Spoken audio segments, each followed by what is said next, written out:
Hebreus capítulo 3, versículo 1 ao versículo 6.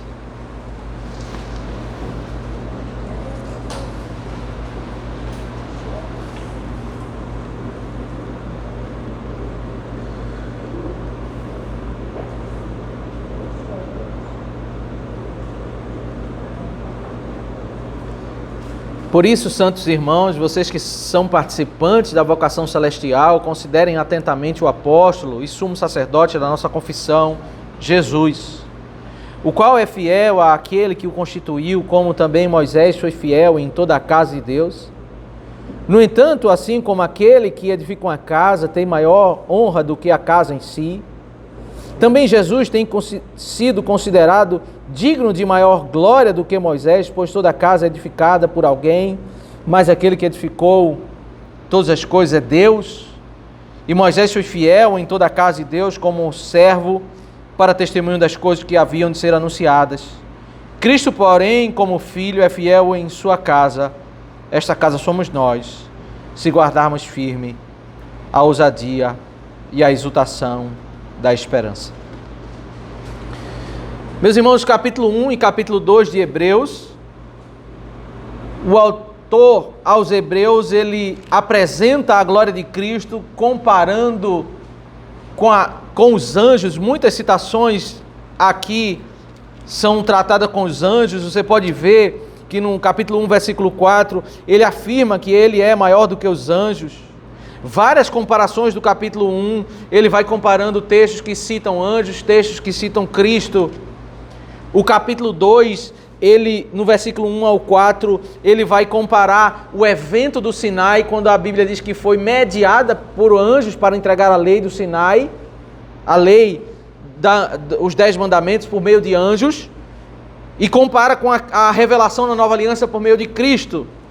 Um texto-chave nessa comparação é o Salmo 8, que nós vimos, citado no bloco do verso 5 ao verso 9, quando o Salmo 8 é aplicado a Cristo agora, e cita-se o texto da Septuaginta, que substituiu lá Deus por anjos, para completar essa comparação, e ele vai em todo momento fazendo comparação com a obra dos anjos e a obra de Cristo.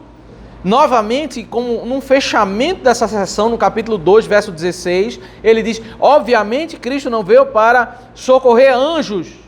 Então, de ponta a ponta do capítulo 1 e capítulo 2, Cristo é comparado a anjos, porque as pessoas estavam saindo da igreja para irem para as sinagogas, para o templo, para ali eles buscarem adorar, né? Eles buscarem lá adorar a Deus, mas buscando uma ênfase muito grande a revelações que eles diziam que vinham por meio de anjos, né? Eu acho que hoje nós estamos poucas pessoas, pode aumentar um pouquinho, porque eu acho que todo mundo está com frio.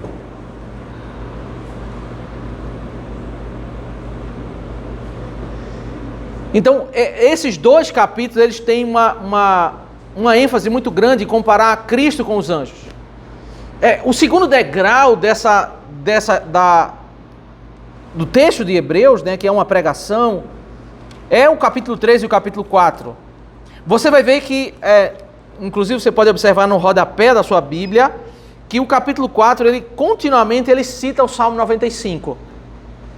Parece que é uma abordagem, um padrão nessa exposição desse pregador, porque ele vai citar o Salmo 8, talvez seja o salmo mais central no primeiro bloco, mas a citação a anjos é o cerne de textos do Antigo Testamento, para ele trabalhar, ele explicar, ele exortar. O capítulo 3 e o 4, ele trabalha no Salmo 95, você vai ver que não é uma vez só.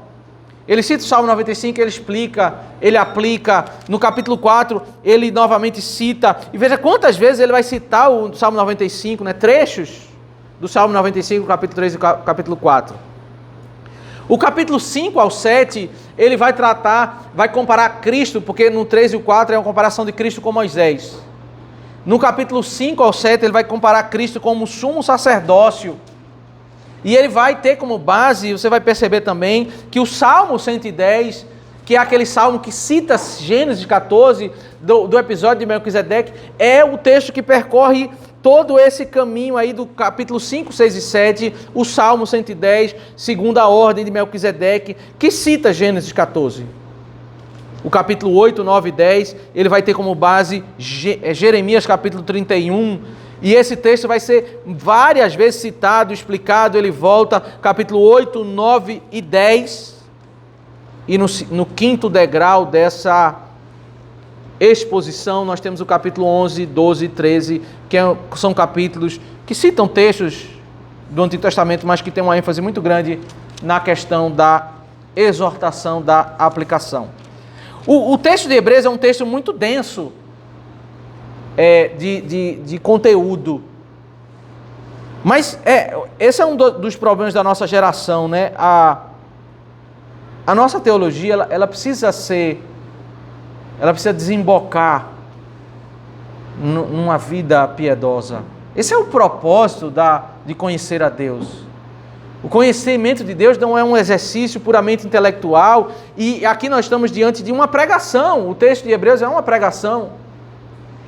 Nós vamos caminhar sobre alguns conceitos que serão apresentados aqui.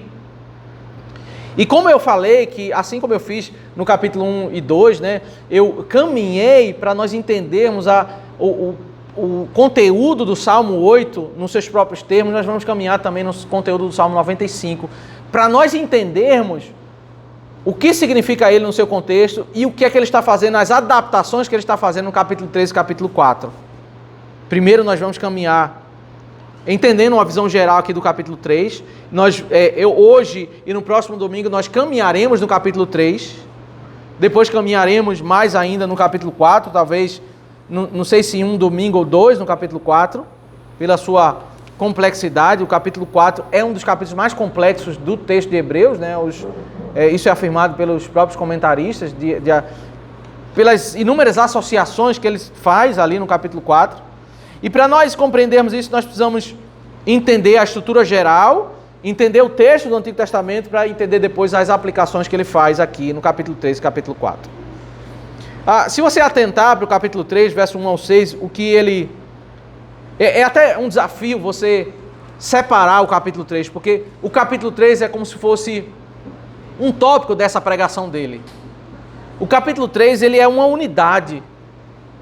É muita informação, nós vamos caminhar em 2 domingos, mas precisamos entender a visão geral, porque o que ele faz no verso 1 ao verso 6, ele introduz a nova comparação, porque ele estava trabalhando densamente sobre a comparação de Cristo com os anjos. Agora ele começa a comparar Cristo com Moisés. E ele vai fazer a mesma abordagem, não é uma comparação de opostos, mas é uma comparação de intensidade. Ele vai até dizer que Moisés foi fiel no seu ministério, na casa que ele trabalhou, mas Cristo é aquele que é superior. Então, dentro da estrutura do que é a pregação em Hebreus, ele vai comparar Cristo com a estrutura da antiga aliança, a nova aliança com a antiga aliança. Aquilo que é bom foi dado por Deus, mas aquilo que é superior. Comparação de intensidade. Logo depois dessa introdução, ele, no verso 7 ao 11, ele faz uma citação a um trecho do Salmo 95, e é a conclusão do Salmo 95. Verso 7 ao 11 é a conclusão do Salmo 95. E aí, depois ele vai trazer algumas aplicações em exortação diante da citação, verso 12 ao 14, para novamente ele fazer uma nova citação. Ele vai pegar um trecho do que ele já citou, mas ele quer enfatizar o trecho, verso 15, para novamente ele fazer uma exortação, verso 16 ao verso 19. Então, a estrutura do capítulo 3 é uma introdução, verso 1 ao 6, uma citação, verso 7 ao 11, uma exortação, verso 12 ao 14, uma citação no verso 15, para novamente uma exortação ao verso 16, do verso 16 ao verso 19. Eu posso dizer, meus irmãos, que esse é um tema, um verso central nesses 2 capítulos. Ele não resume os 2 capítulos, mas é um verso central. E ele é um verso central do texto de Hebreus. É o versículo 6. É a questão da perseverança, porque essa é a problemática deles. Pessoas estão saindo para voltar ao judaísmo. E ele vai repetir isso algumas vezes no texto de Hebreus. Que ele vai falar, se vocês guardarem firme, se vocês perseverarem, se vocês continuarem. Ele vai usar termos muito intensos, muito fortes no capítulo 6. Ele vai falar isso no capítulo 4, ele vai falar sobre aqueles que abandonam, aqueles que desistem no meio do caminho. Essa não é a marca da verdadeira igreja. Quem é a verdadeira igreja? São aqueles salvos pela graça, mas são aqueles que perseveram. A perseverança não é aquilo que nos dá a salvação, mas é a evidência. Esse vai ser o argumento. Os que desistem e apostatam são aqueles que nunca foram crentes, aqueles que negam a fé, aqueles que desistem de Cristo. Eles são aqueles. A igreja é aquela que guarda até o fim. Então, em primeiro lugar, nós vamos olhar a introdução, verso 1 ao 6, quando ela diz: por isso, santos irmãos, vocês que são participantes da vocação celestial, considerem atentamente o apóstolo e sumo sacerdote da nossa confissão, Jesus. Esse versículo 1 é a ponte de transição entre o bloco do capítulo 2, capítulo 1 e capítulo 2, para o novo bloco. Por isso, começa-se com esse vínculo com o bloco anterior, porque se apresentou no final do capítulo 2, Cristo como um sumo sacerdote que está nos céus, que foi enviado por Deus para nos salvar, e que do céu ele vai até Deus para interceder por nós. Então, ele não mencionou esse termo, ele é apóstolo no capítulo 2. Apóstolo é aquele que é enviado, mas ele apresentou o conceito ao dizer que Cristo foi enviado pelo Pai. Ele era um apóstolo enviado. E ao chegar na terra, ele pregou, ele ensinou, ele morreu, ressuscitou, voltou aos céus. E o texto diz lá no capítulo 2, no verso 14 ao verso 18, que ele fica lá intercedendo por nós. E é a função do sumo sacerdote. Então, por isso ele conclui dizendo: ó, nós que somos dessa vocação celestial, ele nos chamou dos céus. A vocação, o nosso chamado, nós estamos adorando a Deus, nós estamos sabendo a relevância da adoração da nova aliança, é uma vocação celestial, e nós não estamos ouvindo mediadores, não estamos mais ouvindo mediadores que não seja o próprio Deus, mas o mediador. Não estamos ouvindo anjos, não estamos ouvindo Moisés, não estamos ouvindo qualquer profeta da antiga aliança. Nós estamos ouvindo aquele que é o apóstolo e o sumo sacerdote da nossa confissão. É ele que nós confessamos. O pregador está dizendo: olha, eu estou querendo conduzir os olhos de vocês para vocês entenderem o que é maior, qual é a maior riqueza. Por que vocês estão saindo da assembleia simples da nova aliança para buscar revelações de anjos, se agora nós estamos nesse que é o apóstolo e o sumo sacerdote da nossa confissão, Jesus? Essa é uma das cautelas do pregador, é conduzir eles a entender que ele não quer desmerecer a antiga aliança, porque a antiga aliança vem de Deus. E aí ele faz essa comparação: o qual é fiel àquele que o constituiu, como também Moisés foi fiel em toda a casa de Deus. Vocês estão voltando para o judaísmo, estão voltando para ouvir, dizendo que Moisés é muito importante. E eu quero dizer para vocês que não é que Moisés é sem valor, ele foi fiel. O ministério de Moisés foi algo muito relevante. Ele foi considerado um homem fiel no seu ministério. Ele serviu na casa de Deus, no tabernáculo, no ofício de conduzir o povo a adorar a Deus, oferecer sacrifícios. Ainda que o texto do Antigo Testamento vai dizer que é Arão, né? Arão que é o sacerdote, ele vai ser vai exercer o sacerdócio, mas Moisés é chamado de sumo sacerdote, era aquele que ele que se aproximava. Ainda quando não havia o tabernáculo, era ele somente que subia ao monte para dialogar com Deus, em Êxodo capítulo 24. Essa figura do representante mediador era Moisés, e Moisés foi fiel, ele foi usado por Deus, ele foi instrumento de Deus, mas o ponto aqui, meus irmãos, é entendermos aquilo que é bom, e aquilo que é melhor. E esse é o ponto, né? Não temos dúvida, meus irmãos, que muitas igrejas que estão atrás de revelações, que estão atrás de rituais de Antigo Testamento, eles são igrejas verdadeiras, de pessoas fiéis e tementes a Deus. Mas o ponto aqui da abordagem de Hebreus não é dizer que as pessoas que saíram, eles são ímpios, mas é dizer sobre aquilo que é bom e aquilo que é o melhor. Eu quero ouvir revelação de anjos, eu quero ouvir aquele que criou os anjos, aquele que trouxe aquilo que é superior. Ele vai ilustrar como com aquilo que eles conheciam muito bem, né? Todos nós conhecemos, sobre um construtor e uma casa. No entanto, assim como aquele que edifica uma casa tem maior honra do que a casa em si, também Jesus tem sido considerado digno de maior glória do que Moisés. Uma pessoa, ele planejou, ele teve a ideia para construir uma casa, ele planejou, contratou pessoas e construiu a casa belíssima. Mas quem tem a glória da sabedoria, da inteligência de poder construir uma casa, se até aquela casa for destruída, aquele homem que teve o conhecimento, a sabedoria, ele pode construir uma outra casa. Por isso ele tem maior glória do que a casa. Aquele que tem a ideia, aquele que é o construtor, ele tem maior glória do que aquele que é resultado da sua ideia, da sua obra. É exatamente a comparação de Cristo com Moisés.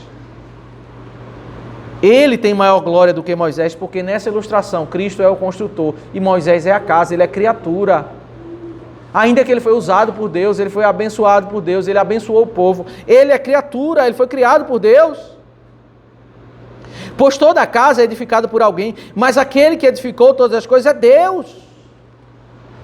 Como é fácil, meus irmãos, nós pegarmos algo que vem de Deus e nós invertermos as prioridades, não discernirmos aquilo que tem maior glória, maior riqueza, daquilo que tem menor riqueza. Não é exatamente o que as pessoas hoje fazem. Elas pegam elementos do culto,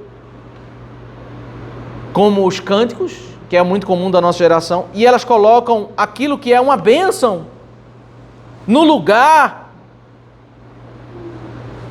Porque quando nós cantamos, nós falamos para Deus da sua riqueza. Quando nós ouvimos a pregação, nós ouvimos o que Deus fala para nós das suas riquezas.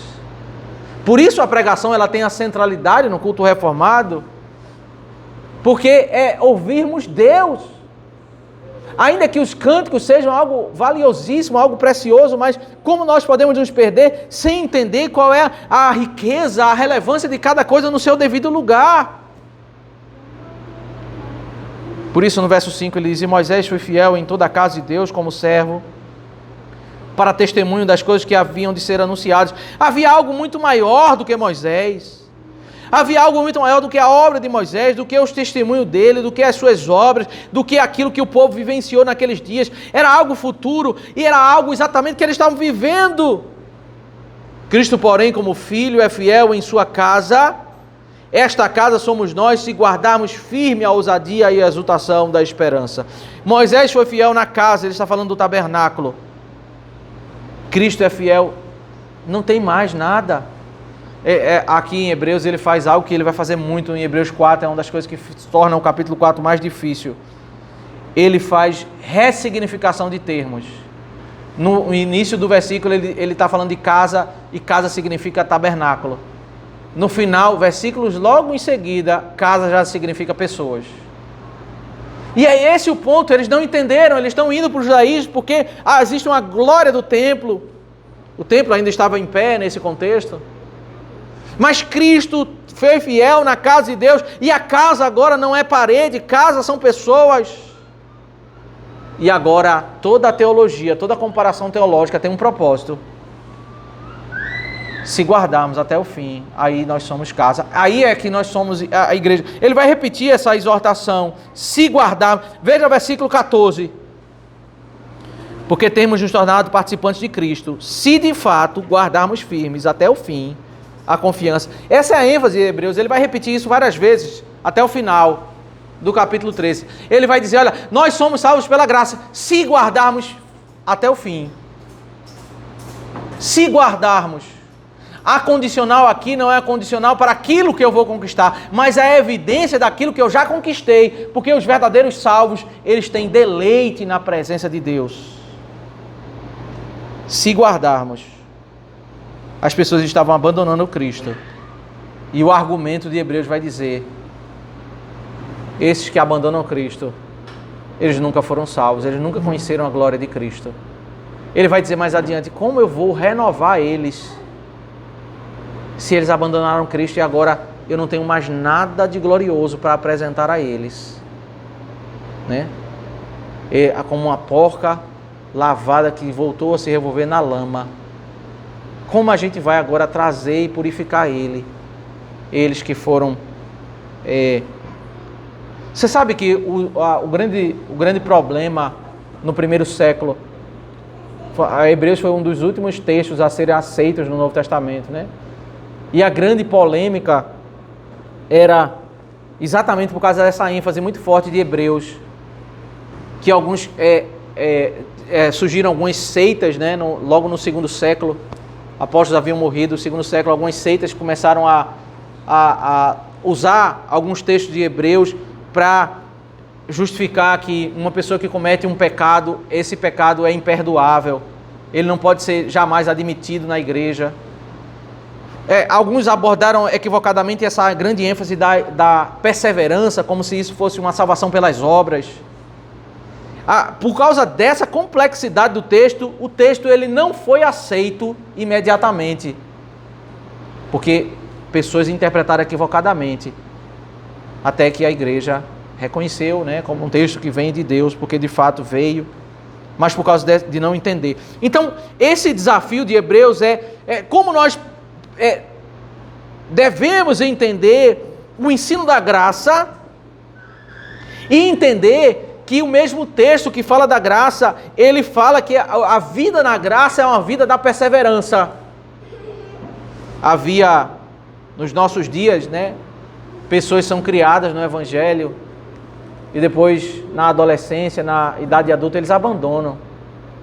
No primeiro século, as pessoas abandonavam Cristo. Existem muitas histórias de pessoas que saem do meio evangélico e vão para o catolicismo, vão para outras religiões, né? No primeiro século havia esse movimento de apostasia. E o primeiro sinalizador, meus irmãos, do esfriamento, não falando apostasia, mas do esfriamento, é quando nós começamos a perder, né, o apreço na adoração ao Senhor, em andarmos e nos alegrarmos na presença de Deus. Esse problema do primeiro século foi um problema também do Antigo Testamento. Lá no Salmo 95, e agora nós vamos nos dirigir ao Salmo 95, Hebreus capítulo 4 vai dizer que quem escreveu o Salmo 95 foi Davi. Nos dias de Davi, não nos enganemos, que no meio da comunidade judaica tinham pessoas que tinham problema e faltavam o culto. Não é um problema da nossa geração, é um problema daqueles dias, do primeiro século. Ele vai dizer, no final do capítulo 4, ele vai dizer que é sobre isso, e no capítulo 10 de Hebreus ele vai dizer que haviam pessoas que estavam deixando de congregar. Não deixemos de congregar como é costume de alguns. Mas no Salmo 95, nós temos uma exortação para o povo de Deus que estava na terra e pessoas que estavam abandonando a adoração ao Senhor. E é esse texto que vai servir de base para Hebreus capítulo 3 e capítulo 4. A estrutura do Salmo 95, meus irmãos, é uma estrutura de santa convocação. Santa convocação é quando Deus chama o seu povo para o culto no dia do Senhor. Por isso, santo, no sentido de separado, não é uma convocação corriqueira, é uma convocação separada, singular. E aí, veja o que é que ele faz. Esse é o desafio do capítulo 4, né? Porque o Salmo 95, Davi, ele está falando com um povo que está na terra, mas ele faz referência à peregrinação no deserto. Ele volta cronologicamente para fazer uma associação do povo que não quer ir para o culto com aquele povo que morreu no deserto. Quando chegar em Hebreus, ele vai colocar alguns itens a mais.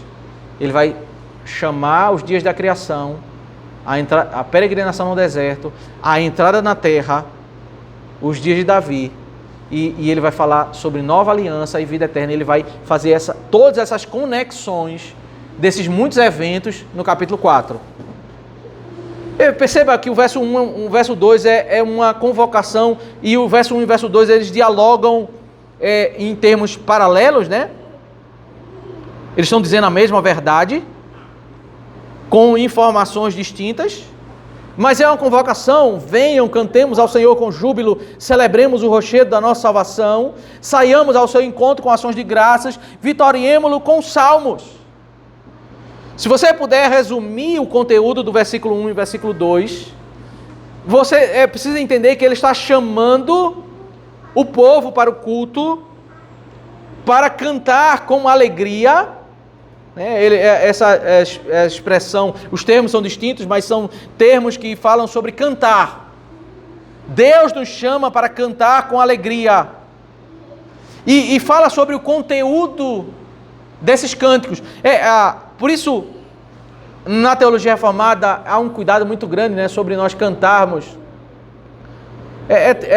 Certamente você já participou de algum culto, sabe aquele evento onde você canta para o seu irmão, como é bom o seu irmão estar vindo aqui na igreja, saia do seu lugar, dê um abraço. Esses atos, né, eles parece que fazem diferença para o visitante se sentir bem acolhido, né, para animar a comunhão da igreja, né. Só tem um problema, meus irmãos: no culto nós somos chamados para cantar aquele que é a rocha da nossa salvação. Nós vamos cantar sobre o que ele fez. Nós não vamos cantar os nossos feitos. Nós não vamos cantar o nosso melhor. Nós não vamos cantar para agradar o visitante. O foco da nossa adoração é o Senhor, e nós vamos cantar para Ele. E aquilo que nós vamos cantar para Ele não é aquilo que nós fizemos para Ele, é aquilo que Ele fez para nós. Ele é o conteúdo do cântico e Ele é o destino do nosso cântico. Não é as nossas crianças, não é o nosso visitante, não é qualquer outro objetivo. De modo pragmático, nós podemos pensar como seria legal as crianças fazerem a apresentação para cantarem, e nós começamos a pegar a câmera e tirar foto, e começamos a fazer aquilo que emociona todos os pais, né? Que coisa maravilhosa para a igreja, que coisa bonita. E aí nós nos perdemos, porque nós já fazemos do culto uma apresentação. E o culto, ele tem uma pauta, meus irmãos. Nós podemos fazer isso em tantos outros eventos, mas o culto, ele tem um foco. E esse é o significado de Santa Convocação, é separado. Uma reunião separada. Podemos dançar, podemos fazer apresentação, podemos fazer uma reunião de lazer. Tudo nós podemos fazer na vida, só nós não devemos fazer isso no culto. Nós temos liberdade e sabedoria para podermos administrar o nosso tempo, mas o que é o culto é Deus dizendo: venham, cantemos ao Senhor com júbilo. O culto, meus irmãos, é um momento onde nós vamos, e esse conceito precisamos aprender, especialmente nós homens que temos dificuldade, né? Costuma-se dizer que geralmente as mulheres cantam no culto, mas os homens têm dificuldade de cantar. Mas precisamos saber que no culto nós nos aproximamos não apenas para ouvir a pregação da palavra, mas nós vamos entregar. É uma tarefa, é um exercício de adoração, é cantar com alegria a nossa salvação. Esse chamado, ele em Êxodo 19 tem essa expressão, mas é aqui novamente que essa expressão é repetida no versículo 2, que o culto, ele é chamado de encontro com Deus. Saiamos ao seu encontro.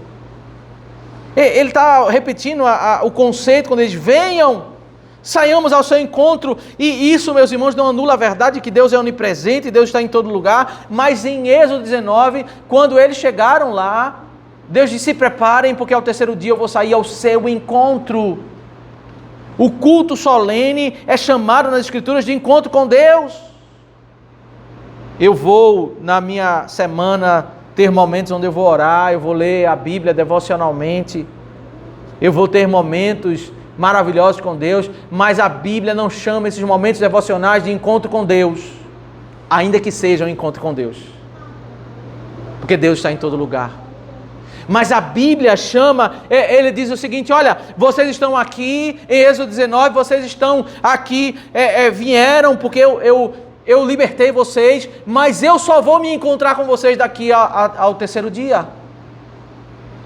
Deus estava lá falando com eles, mas Deus disse: não é esse o encontro.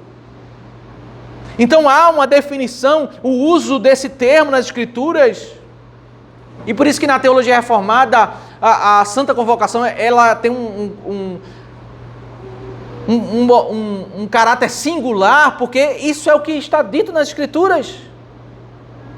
Todo o que seria, meus irmãos, nós passarmos a semana sem orarmos ao Senhor?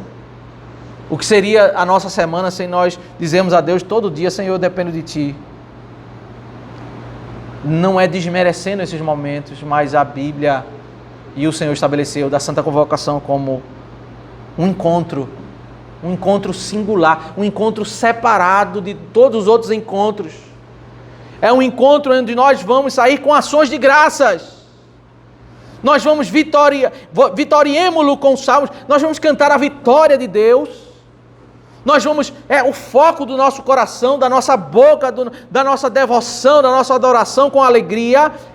As palavras-chave aqui é alegria, vigor, cantar e o conteúdo do que eu canto. Nós vamos cantar a vitória do Senhor, a vitória do rochedo da nossa salvação. Então, quando Ele me convoca, quando nós temos uma assembleia, perceba, toda a assembleia de condomínio, assembleia da igreja, antes da assembleia tem um edital de convocação. No edital de convocação diz qual é a pauta da assembleia, diz o que é que vai acontecer na assembleia. Aqui nós estamos no edital da convocação, ele está dizendo como eu tenho que ir, o que eu tenho que fazer e como eu tenho que fazer na hora do culto. Ele está dizendo que na hora do culto eu tenho que cantar com alegria, eu tenho que cantar a obra de Cristo, o rochedo da minha salvação, eu cantar os atributos de Deus, e o meu coração deve estar repleto de graça, de ações de graças. Por que eu posso ter problemas com isso no culto? Eu chegar para adorar a Deus com um coração tomado de ingratidão ou de murmuração. É porque os temas que estão tomando a minha mente na hora do culto são as coisas transitórias dessa vida, que uma hora eu vou ter, uma hora eu não vou ter. Em dias da nossa vida eu vou estar profundamente com júbilo, outros dias eu vou estar abatido. Mas se o meu coração, na hora de me aproximar para essa convocação separada, eu encher a minha mente e o meu coração com esse tema da salvação, eu pensar como eu poderia estar no mundo, como eu poderia estar perdido, como eu poderia ir para a condenação, mas eu trago à mente a história da redenção e Deus me salvou. Eu começo a alimentar o meu coração com gratidão. E esse é o foco da adoração na Santa Convocação. Deus, nesse edital de convocação, já tem motivos de sobra. Por que nós devemos, com alegria, adorar o nosso Deus? Mas Deus é tão bom que Ele ainda apresenta argumentos. O segundo movimento desse texto, verso 3 e 5, é argumentos. Os argumentos por que nós devemos adorar o Senhor. Porque o Senhor é o Deus Supremo e o grande Rei acima de todos os deuses. Nas suas mãos estão as profundezas da terra e nas alturas dos montes lhe pertencem. Dele é o mar, pois ele o fez, as obras de suas mãos, os continentes. Os 10 mandamentos, meus irmãos, a primeira parte dos 4 mandamentos, começa se falando sobre o problema da idolatria, o problema da corrupção de o homem tentar representar Deus, o problema da profanação, para no 4º mandamento apresentar a ordem positiva, porque não pode, e o 4º mandamento é a ordem positiva, de como eu vou cumprir corretamente esse bloco dos 4 mandamentos, que coloca Deus em primeiro lugar. A Escritura diz que só existe um Deus. Mas quando a Escritura quer afirmar que pessoas temam em acreditar que existem outros deuses, ela afirma como se eles existissem. Ainda que a Escritura também afirma que existe apenas um Deus. Então, aqui a Escritura está dizendo, porque o Senhor é o Deus Supremo e o grande Rei acima de todos os deuses, acima de todos aqueles que os homens temam em afirmar que existem. Aí a primeira pergunta que você deve fazer ao seu coração é, por que esse argumento ele está colocado quando Deus está chamando as pessoas para o culto? Porque o argumento que as pessoas levantam para não ir para o culto é um argumento sobre algum evento, alguma atividade, algum ato que eu vou fazer, algum sonho do meu coração, algo que eu desejo, algo que vai atrapalhar o meu dia. Eu considero isso de extrema importância. Então, aqui eu tenho a convocação para o culto e começa na minha pauta, na minha rotina, aparecer alguma coisa que parece ser, pelo menos nesse domingo eu vou colocar essa coisa no lugar da adoração. O chamado a refletir sobre o problema da idolatria é o argumento apresentado por que eu devo ouvir a Santa Convocação. Porque quando eu começo a colocar alguém ou algum evento, eu estou ignorando exatamente isso. Deus é o ser supremo. Acima de todas as idolatrias, acima de tudo aquilo que eu coloco valor, aquilo que eu aprecio.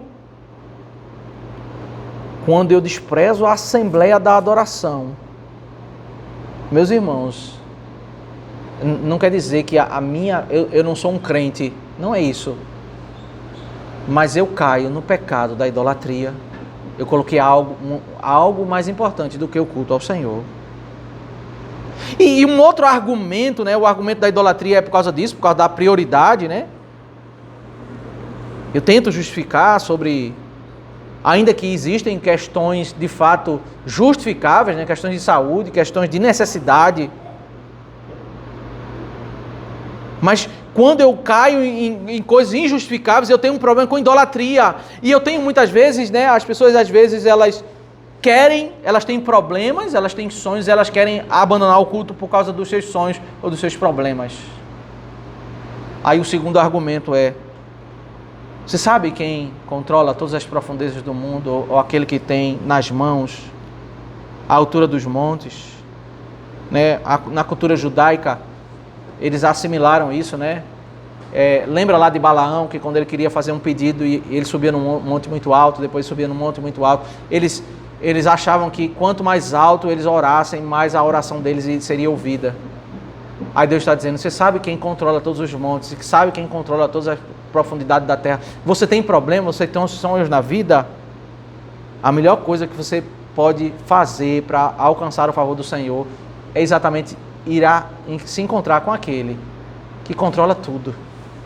É ali onde você vai estar mais próximo de resolver o seu problema. É ali onde você vai estar mais próximo de alcançar o favor. Dele é o mar. O judeu, ele morria de pavor do mar. Né? Ele tinha lendas judaicas que falavam sobre monstros marinhos no mar. São citados até no livro de Jó. Né?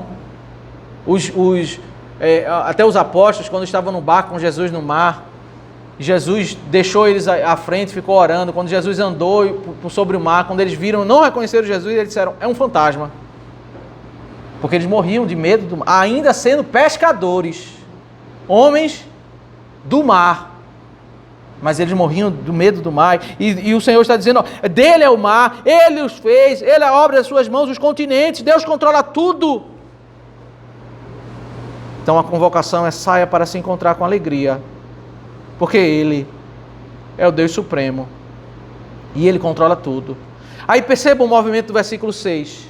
Ele repete a convocação para novamente lançar argumentos. Venham, adoremos e prostremos, ajoelhemos diante do Senhor que nos criou.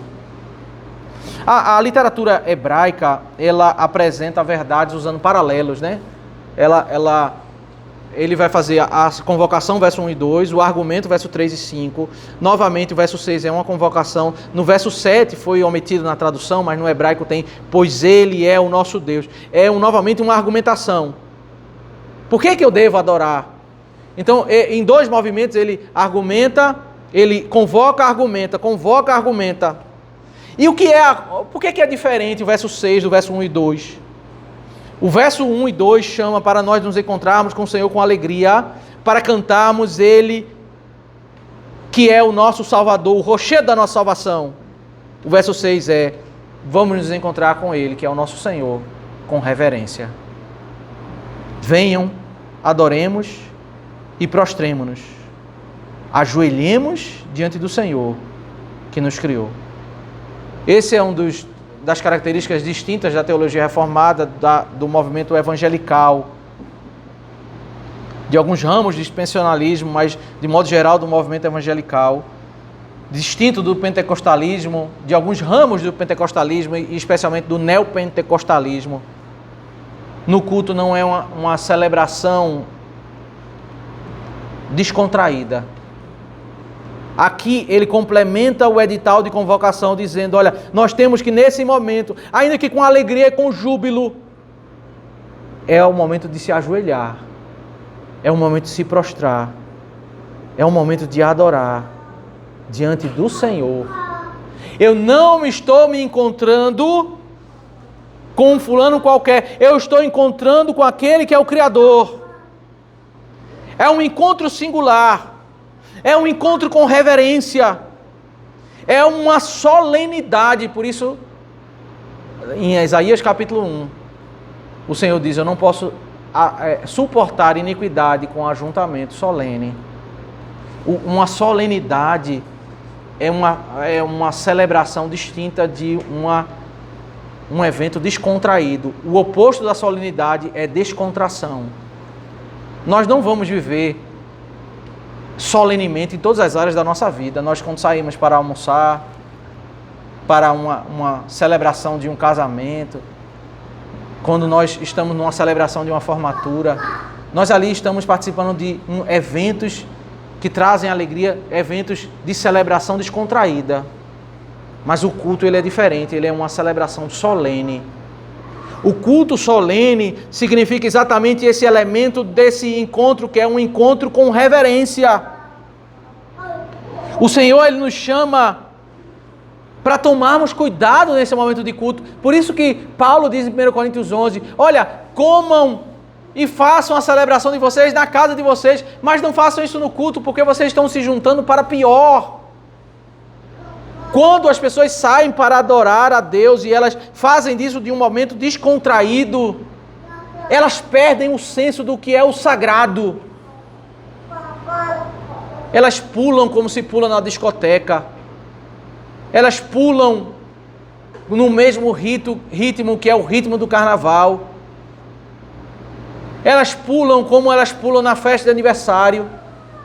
Elas dançam como se dança em qualquer celebração, mas o culto é um encontro com o Criador, onde eu preciso adorar a Ele com reverência. Aí o segundo movimento de argumentação, versículo 7. Pois ele, o pois foi omitido na tradução, mas o texto hebraico tem um pois.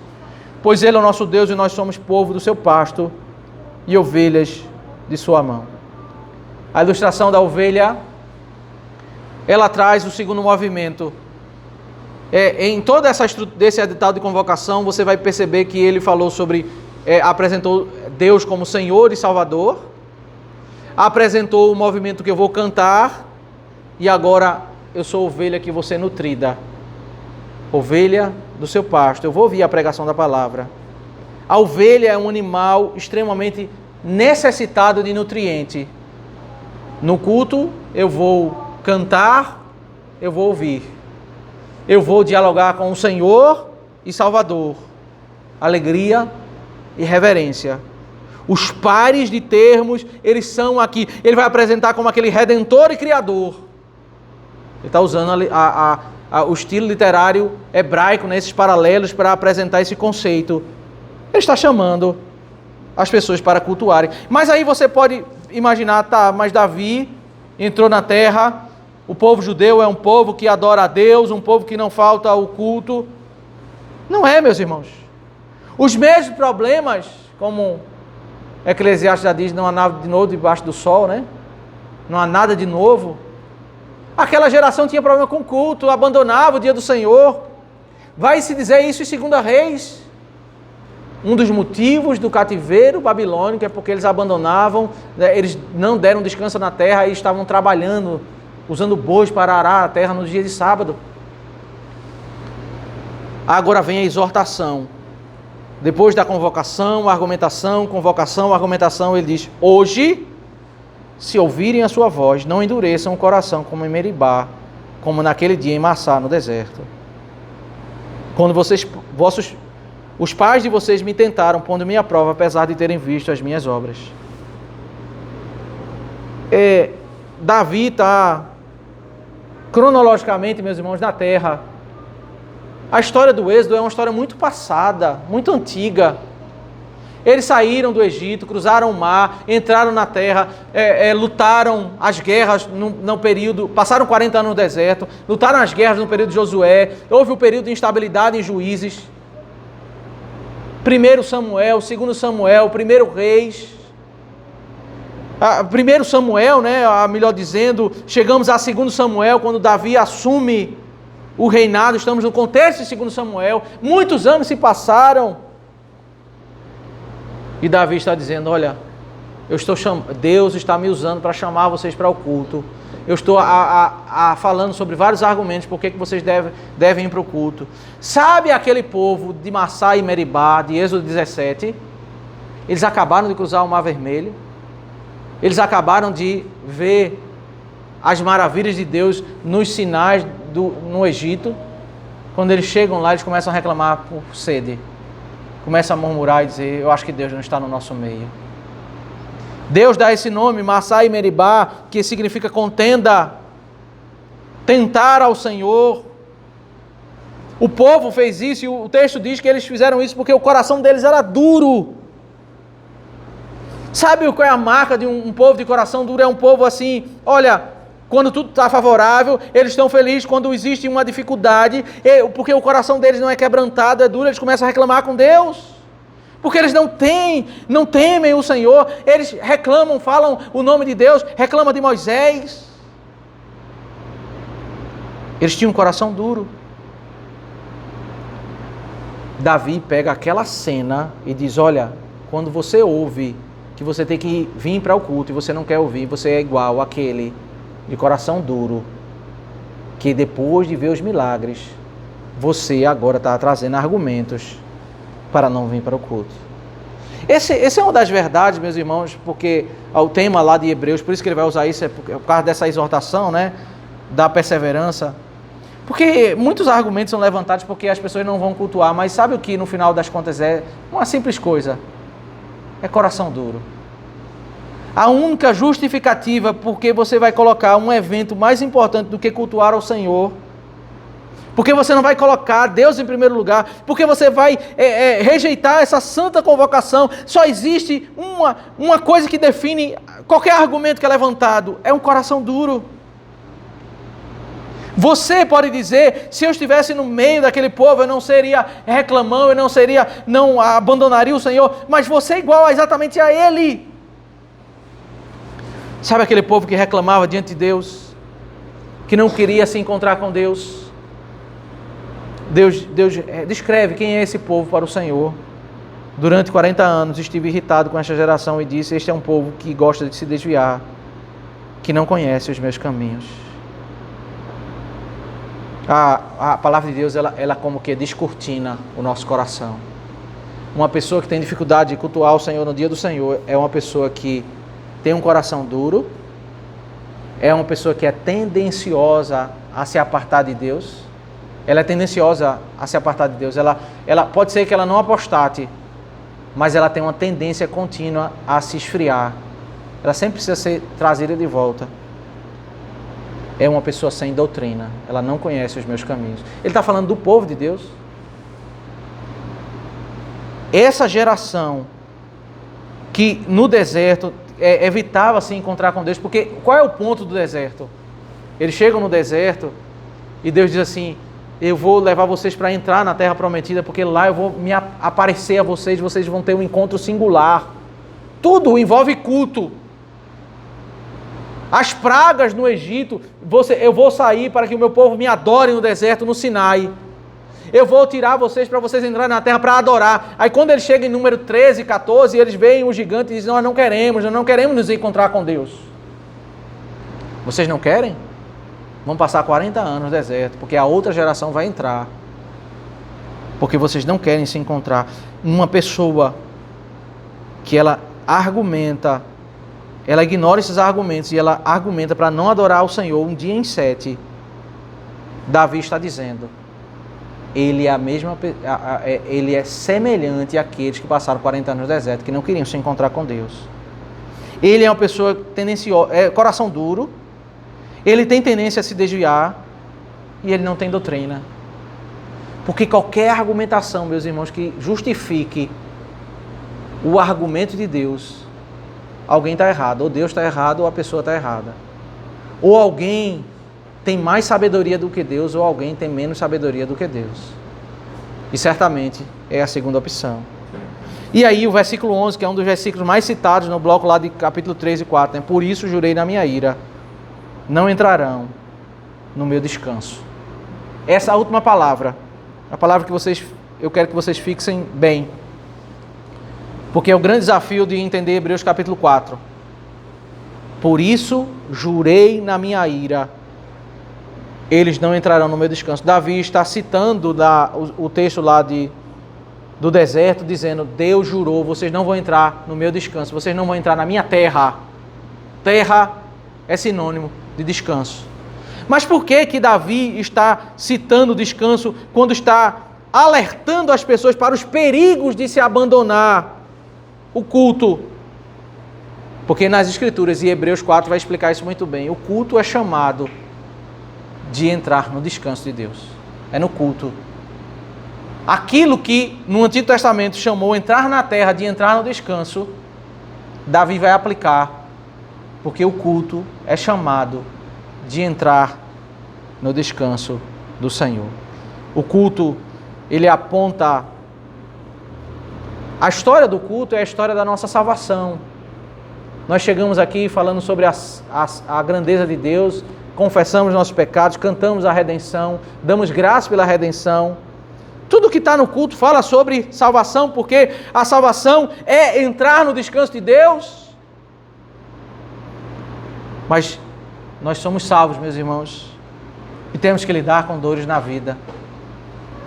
E sabe, o maior remédio para a nossa geração, para o nosso coração, para lidarmos com as nossas dores, temores,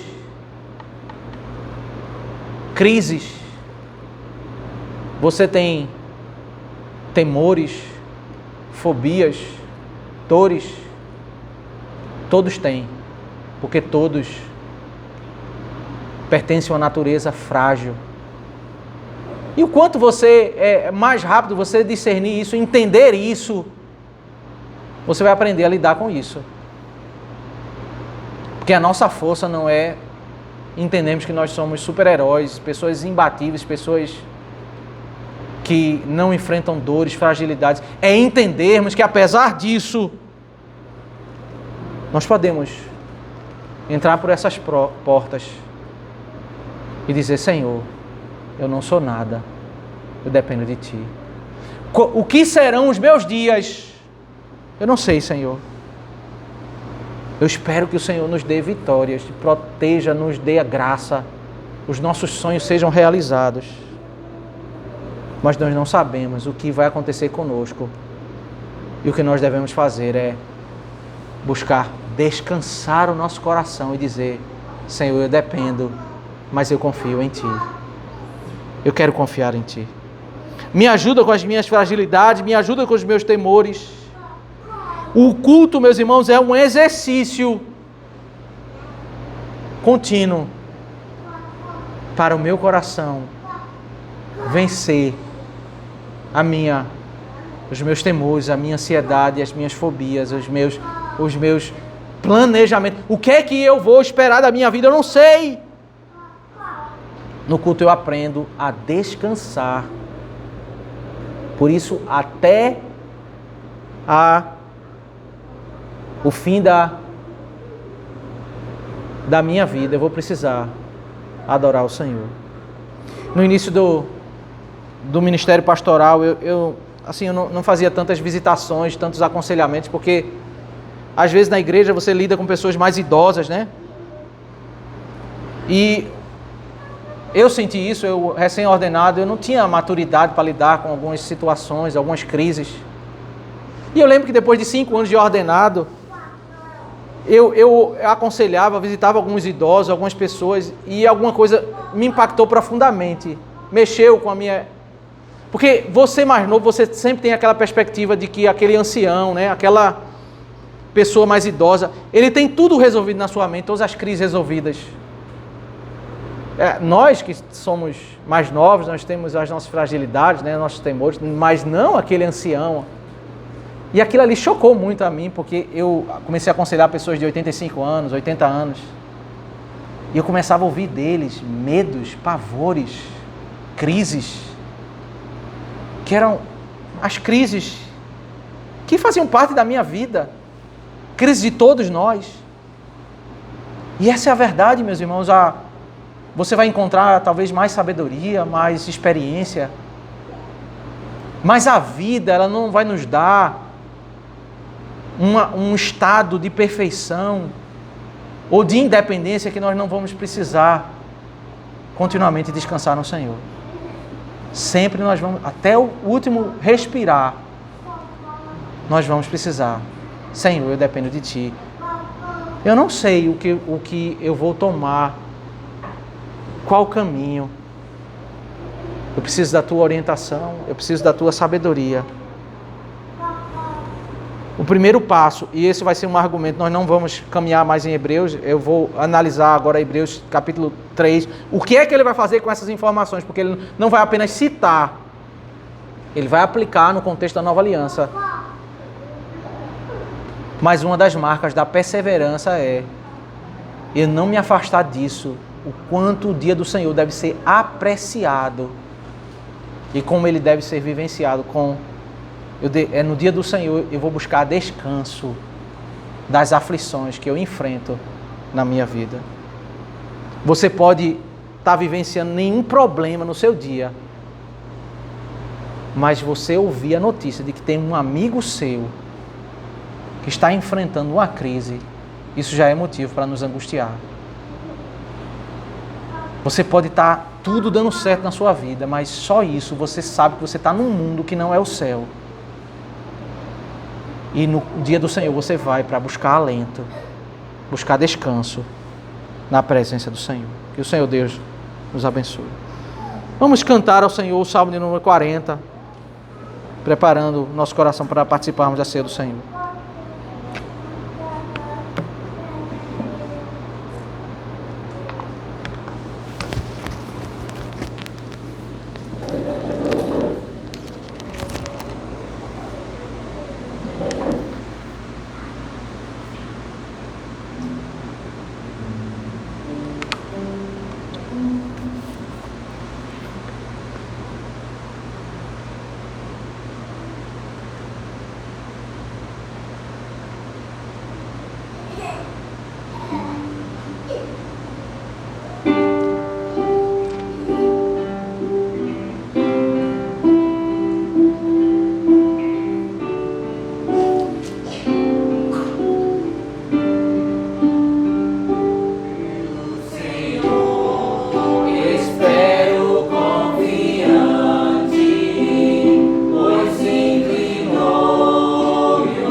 em Mateus capítulo 26, versículo 26, diz: enquanto comiam, Jesus pegou um pão e abençoando o partiu e deu aos discípulos, dizendo: tomem, comam, isto é meu corpo.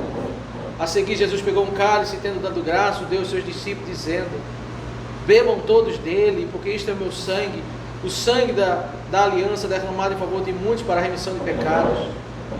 E digo a vocês que desta hora em diante nunca mais beberei deste fruto da videira, até aquele dia em que beberei com vocês o vinho novo no reino do meu Pai. E tendo cantado o hino, saíram para o monte das oliveiras. A ceia do Senhor, um momento de adoração, um momento em que nós trazemos à memória a obra de Cristo, parte do culto, dentro daquilo que nós vimos sobre o tópico, a confissão de fé, que fala sobre a antiga aliança e a nova aliança, duas administrações, o novo pacto. Nós podemos ver a grande distinção do que é exatamente isso que a teologia reformada fala, sobre como a antiga aliança era rica em símbolos externos, sangue, e uma estrutura muito simples, pão e vinho para representar Cristo. A nova aliança é distinta nessa apresentação. O culto da nova aliança, ele é mais simples. Esse é um movimento de maior complexidade. Aqui não existe vestes litúrgicas, não existe, você sabe que na igreja católica existe a hóstia, aquilo é o pão sem fermento. Eles faziam isso na antiga aliança, um pão sem fermento, tudo elemento, as vestes, que o sacerdote tinha vestes sacerdotais. Igrejas hoje tentam fazer panos na mesa, né? Um altar, vestes litúrgicas, vestes sacerdotais, colocar a hóstia. Algumas igrejas fazem isso, como se isso fosse riqueza no culto, mas no movimento da revelação bíblica, isso é exatamente o movimento, é o contrário, é daquilo externo, mais complexo, para aquilo que é mais simples, pouca explicação, para agora maior explicação, maior entendimento das verdades que agora são explicadas. Essa é a grande riqueza no culto da nova aliança. Nessa ceia do Senhor, meus irmãos, a igreja, em primeiro lugar, nessa primeira ceia, o bloco que antecede esse momento é o bloco que fala sobre o traidor. O texto de que nós meditamos no Salmo 95 fala sobre não termos um coração duro. E uma pessoa que, como Judas, participou da ceia do Senhor, participou como aquelas pessoas que estavam participando na igreja de Corinto indevidamente. É interessante como o ser humano hoje ele não tem noção do que de se aproximar de Deus, né? As pessoas falam de Deus, elas brincam com Deus, elas zombam de Deus, elas participam do culto, como no primeiro século, bebendo, se embriagando na hora do culto. A pessoa vai lá fazer um pacto de traição e depois participa da Santa Ceia. Ele não tem temor diante de Deus. Nós participamos da ceia do Senhor por entender, meus irmãos, que o que nós estamos fazendo é muito mais do que um mero ritual. Mas na teologia reformada nós entendemos essa verdade que é exposta em 1 Coríntios 11. Deus se faz presente, e por isso nós chamamos esse sacramento. Pão, que representa o corpo de Cristo, e o vinho que representa o seu sangue. Nós vamos participar desses elementos. Vamos orar. Chamo o Felipe para me ajudar na distribuição. E nós vamos participar da ceia do Senhor. Damos graças a Deus por esses elementos. Pedimos que o Senhor nos abençoe, nos nutra. Que o Senhor, Deus, nos enriqueça na tua verdade, na tua obra. Que nós possamos ter um coração grato pela redenção, por esse Salvador que nós temos, o nosso Salvador que entregou o seu corpo para ser moído, o seu sangue derramado para nos salvar. Damos graças a Deus, em nome de Cristo. Amém.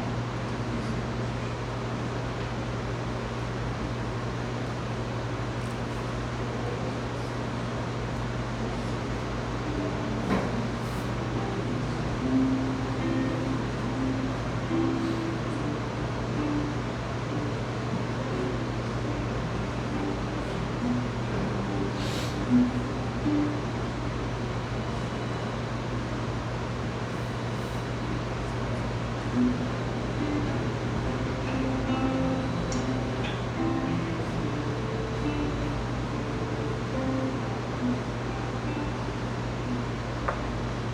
palavra de Deus diz que enquanto comiam, Jesus pegou um pão e abençoando o partiu e deu aos seus discípulos, dizendo: tomem, comam, isto é o meu corpo. Participemos, pois, do primeiro elemento.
Seguir Jesus pegou um cálice, tendo dado graças, o deu aos seus discípulos, dizendo: bebam todos dele, porque este é o meu sangue, o sangue da aliança, derramado em favor de muitos para a remissão de pecados.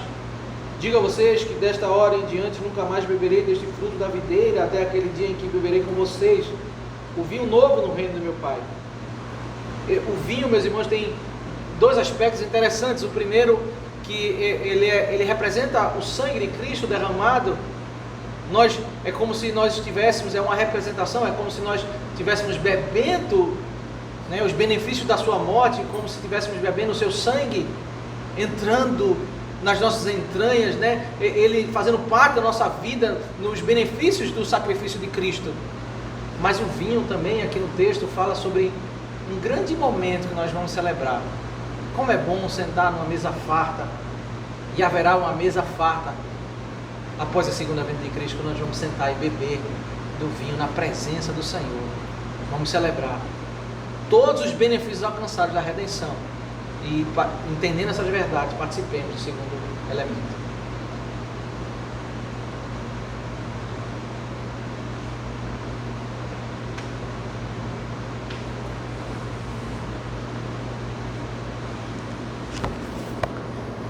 Te damos graças, Senhor, por tão grande redenção, pelo privilégio de participarmos da ceia do Senhor, participarmos das Tuas ordenanças e como igreja sermos enriquecidos e abençoados. O que te pedimos, ó Deus, é que o Senhor esteja conosco, nos dirigindo e nos abençoando, derramando, ó Deus, sobre nós a luz do Teu rosto. Nós te oramos em nome de Cristo. Amém. E que a graça do Senhor Jesus Cristo, o amor de Deus, eterno Pai, e a comunhão e a consolação do Santo Espírito seja sobre cada um de nós, desde agora e para todo sempre. Amém.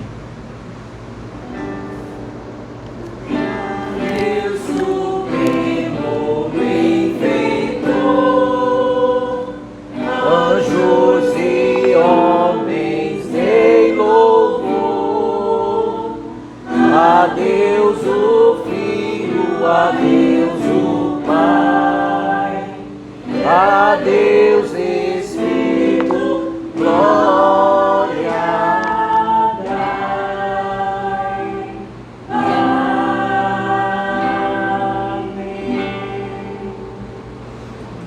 Deus nos abençoe, meus irmãos.